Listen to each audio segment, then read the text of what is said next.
नमस्कार आत्मा मालिक, कसे आहात सर्वांचे आपल्या उज्ज्वला लाईफस्टाईल अँड ब्युटी या चॅनलमध्ये खूप खूप स्वागत आहे। बहरलेली फुले तुम्हा सर्वांना सुगंध देव, परमेश्वर तुम्हाला सुखात ठेवो अशी मी माझ्या सद्गुरूंच्या चरणी अगदी मनापासून प्रार्थना करते आणि आजच्या व्हिडिओला सुरुवात करते। गुरुवारी आलेला आहे गुरुपुष्पामृत योग। तर गुरुपुष्पामृत योगावर काय काय सेवा करावे या संदर्भातचा आजचा व्हिडिओ आहे। तर गुरुपुष्पामृत योगावर गुरूंची जास्तीत जास्त सेवा करावी, अर्थात म्हणजेच गुरुमंत्राचा जास्तीत जास्त जप करावा। गुरूंचे जे तुमचे गुरु असतील त्यांचे हृदयात ध्यान करावे, त्याचबरोबर मेडिटेशन देखील अवश्य करावे आणि गुरूंच्या सेवेबरोबर गुरुपुष्पामृत योगावर विष्णू आणि लक्ष्मीची जास्तीत जास्त सेवा करावी। विष्णू सहस्रनाम पठण करावे, श्री सूक्ताचे पठण करावे, महालक्ष्मी अष्टकम म्हणावे, कनकधारा स्तोत्र म्हणावे। जे आत्मामालिक भाविक आहेत त्यांनी महालक्ष्मीची तर सेवा करावी, त्याचबरोबर आपले सद्गुरू आत्मामालिक माऊलींचे शरणाष्टक आहे ते म्हणावे, त्याचबरोबर आत्मलीलेचे पठण देखील करू शकता।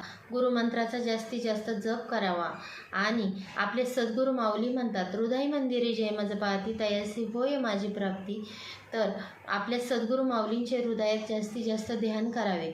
ओम बृहस्पते नमः या मंत्राचा जप देखील तुम्ही गुरुपुष्पामृत योगावर करू शकता।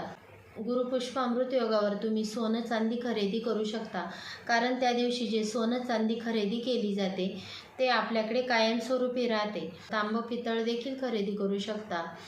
गुरुपुष्पामृत योगावर नवीन वस्तू, नवीन गाडी असे नवीन उद्योग व्यवसाय देखील गुरुपुष्पामृत योगावर तुम्ही सुरू करू शकता। गुरुपुष्पामृत योग गुरुवारी असल्यामुळे त्या दिवशी तुम्ही दक्षिणावर्ती शंखाची पूजा करू शकता। त्याचबरोबर आपला जो घराचा मुख्य दरवाजा आहे तो व्यवस्थित पुसून घ्यावा, त्यावरती कुंकवाचे स्वस्तिक काढावे आणि आपला जो घराचा उंबरठा आहे तर उंबरठ्यावर हळदीचे लेपन देखील गुरुपुष्पामृत योगावर गुरुवारी अवश्य करावे।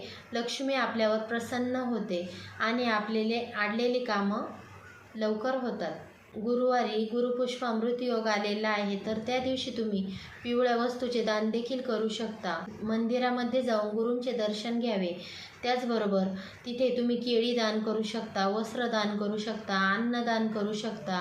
11 रुपये, 21 रुपये असे देखील गोरगरिबांना दान गुरुपुष्पामृत योगाच्या दिवशी अवश्य करावे। सर्वांमध्ये दानाला खूप महत्त्व दिलेले आहे, त्यामुळे गुरुपुष्पामृत योगाच्या दिवशी दान अवश्य करावे।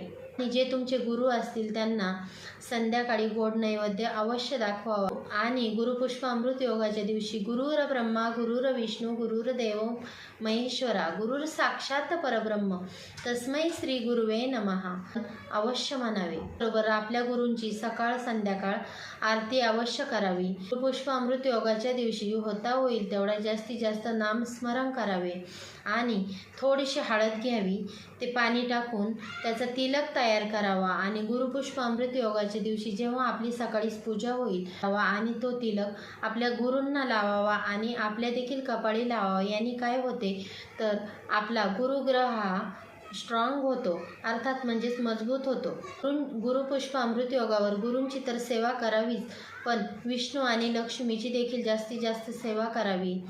गुरुपुष्पामृत योगावर गुरुचरित्रातील 14व्या आणि 18व्या अध्यायाचे पठण देखील करावे आणि गुरुपुष्पामृत योगाच्या दिवशी जे तुमचे गुरु असतील त्यांना पिवळ्या फुलाचा हार, पिवळं फूल अवश्य अर्पण करावं आणि थोडा खडीसाखरीचा नैवेद्य दाखवावा। आणि सर्वात महत्त्वाचे म्हणजे होता होईल तेवढे मेडिटेशन अवश्य करावे, गुरूंचे जास्तीत जास्त नामस्मरण करावे। एवढेच मी आजच्या व्हिडिओतून तुम्हाला सांगू इच्छिते।